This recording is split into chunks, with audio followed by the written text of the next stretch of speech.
What's good, everybody? This is your boy JEV coming straight from Ottawa, and this is my full Our City interview with Capital City Hip Hop. Let's get it.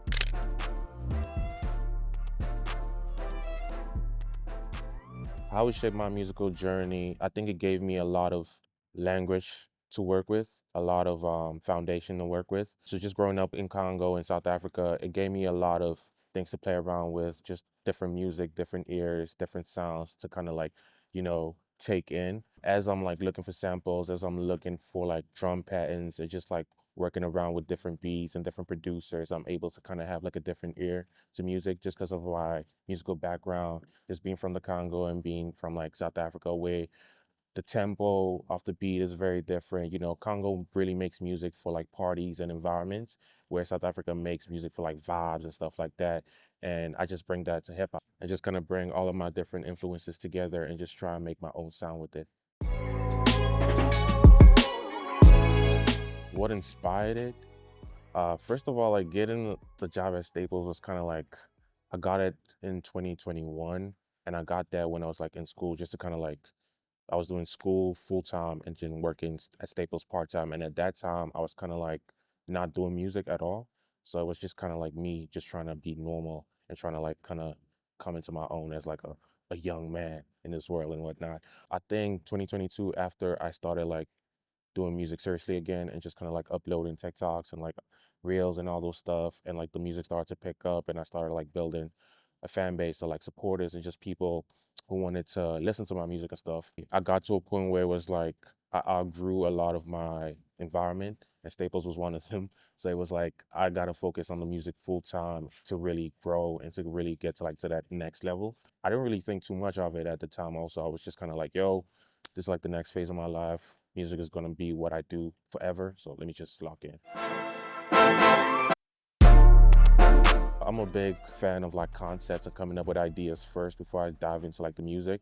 When I'm making like singles and when I'm making just like records and songs like for fun and stuff, I just dive into like with the mindset of just let me experiment and let me just try and like go outside the box a little bit. But when I'm go diving into like a project or like a mixtape, I like to dive into like the concept and idea first. So I literally write down like what the mixtape is about, what the concept is going to be about, what I want the sound, like the sonics of the mixtape or the project to be like and sound like it feel like.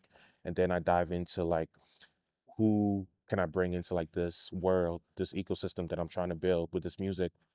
I look at producers, features, and all that, and then I dive into like the music and the writing, the lyrics, and all that recording. I like to be very intentional with what I do.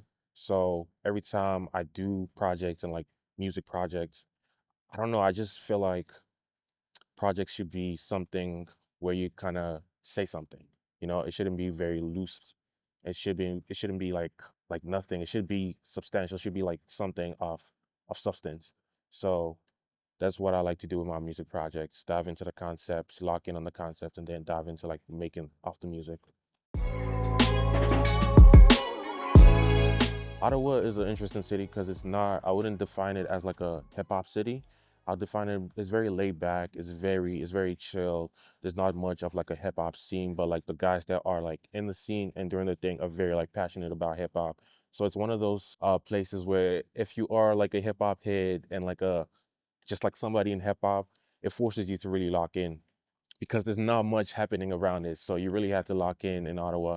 So I think it shaped my identity. It just gave me that edge where it's kind of like this is what I really want to do in my life. So I'm gonna try and find different ways to really just take it to the next level, even if I'm in Ottawa. There's a lot of separation, so everybody's kind of doing like their own thing, but it forces you to kind of be more creative with how to market and promote your stuff and like go about doing your thing.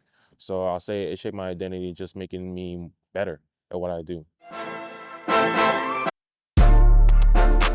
It's interesting because I always wanted to do something in film. Like when I first moved to South Africa, I didn't like speak English or anything. So a lot of the music I was hearing, like international music, I didn't understand it.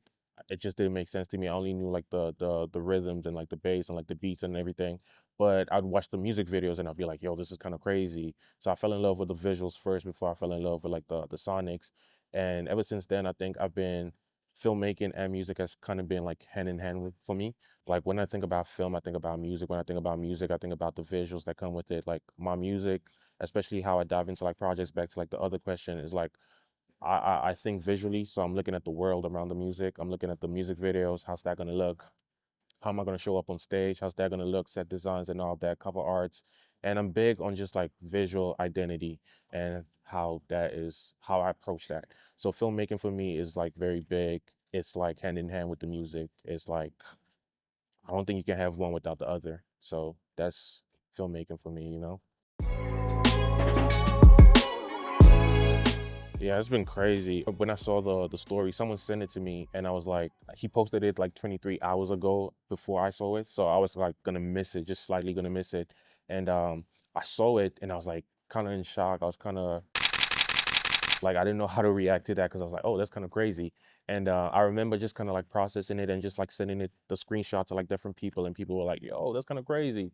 So it took like other people kind of seeing it and kind of being like happy for me to kind of process that for me, you know? And I remember when I posted it to my IG and my Instagram, it was just like a lot of love from like different people that I haven't even spoken to, like yours, people that I looked up to and stuff like that, just hitting me like, yo, congrats, like people are seeing like the work. So it's just like validation that I'm on the right path and I'm doing the work that needs to be done.